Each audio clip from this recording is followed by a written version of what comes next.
زبور 24 پہلی آیت سے 10ویں آیت تک۔ زمین اور اس کی معموری خداوند کی ہے، جہان اور اس کے باشندے بھی، کیونکہ اس نے سمندروں پر اس کی بنیاد رکھی اور سیلابوں پر اسے قائم کیا۔ خداوند کے پہاڑ پر کون چڑھے گا اور اس کے مقدس مقام پر کون کھڑا ہوگا؟ وہی جس کے ہاتھ صاف ہیں اور جس کا دل پاک ہے، جس نے بطالت پر دل نہیں لگایا اور مکر سے قسم نہیں کھائی۔ وہ خداوند کی طرف سے برکت پائے گا، ہاں اپنے نجات دینے والے خدا کی طرف سے صداقت۔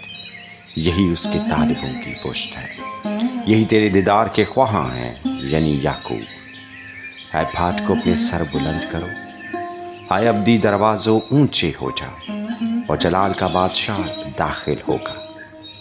یہ جلال کا بادشاہ کون ہے؟ خداوند جو قوی اور قادر ہے، خداوند جو جنگ میں زوراور ہے۔ اے پھاٹ کو اپنے سر بلند کرو، اے ابدی دروازوں ان کو بلند کرو، اور جلال کا بادشاہ داخل ہوگا۔ یہ جلال کا بادشاہ کون ہے؟ لشکروں کا خداوند، وہی جلال کا بادشاہ ہے۔ آمین۔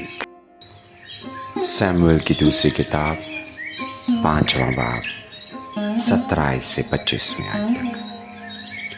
اور جب فلسطینیوں نے سنا کہ انہوں نے داؤد کو مسح کر کے اسرائیل کا بادشاہ بنایا ہے، تو سب فلسطینی داؤد کی تلاش میں چڑھائے، اور داؤد کو خبر ہوئی، سو وہ قلعہ میں چلا گیا، اور فلسطینی آ کر رفائیم کی وادی میں پھیل گئے۔ تب داؤد نے خداوند سے پوچھا، کیا میں فلسطینیوں کے مقابلہ کو جاؤں؟ کیا تو ان کو میرے ہاتھ میں کر دے گا؟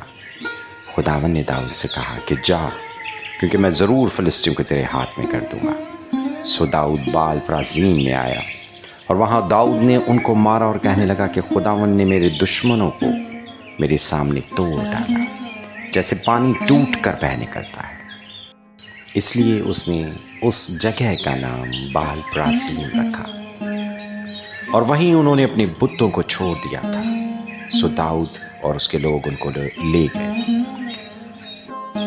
اور فلسطی پھر چڑھ آئے اور رفائیم کی وادی میں پھیل گئے۔ اور جب داؤد نے خداوند سے پوچھا تو اس نے کہا، تو چڑھائی نہ کر، ان کے پیچھے سے گھوم کر توت کے درختوں کے سامنے سے ان پر حملہ کر،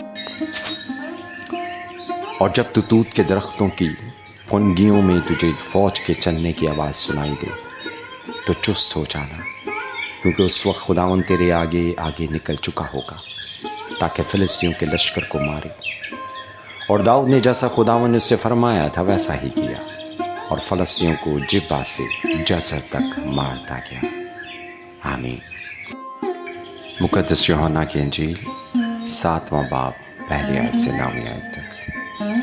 ان باتوں کے بعد یسوع گلیل میں پھرتا رہا، کیونکہ یہودیہ میں پھرنا نہ چاہتا تھا، اس لیے کہ یہودی اس کے قتل کی کوشش میں تھے، اور یہودیوں کی عید خیام نزدیک تھی۔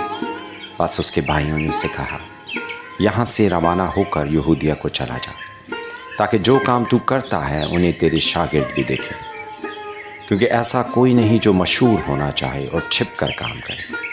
اگر تو یہ کام کرتا ہے تو اپنے آپ کو دنیا پر ظاہر کر، کیونکہ اس کے بھائی بھی اس پر ایمان نہ لائے تھے۔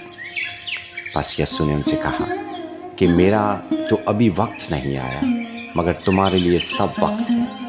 دنیا تم سے عداوت نہیں رکھ سکتی، لیکن مجھ سے رکھتی ہے، کیونکہ میں اس پر گواہی دیتا ہوں کہ اس کے کام برے ہیں۔ تم عید میں جاؤ، میں ابھی اس عید میں نہیں جاتا، کیونکہ ابھی تک میرا وقت پورا نہیں ہوا۔ یہ باتیں ان سے کہہ کر وہ گلیل ہی میں رہا۔ آمین۔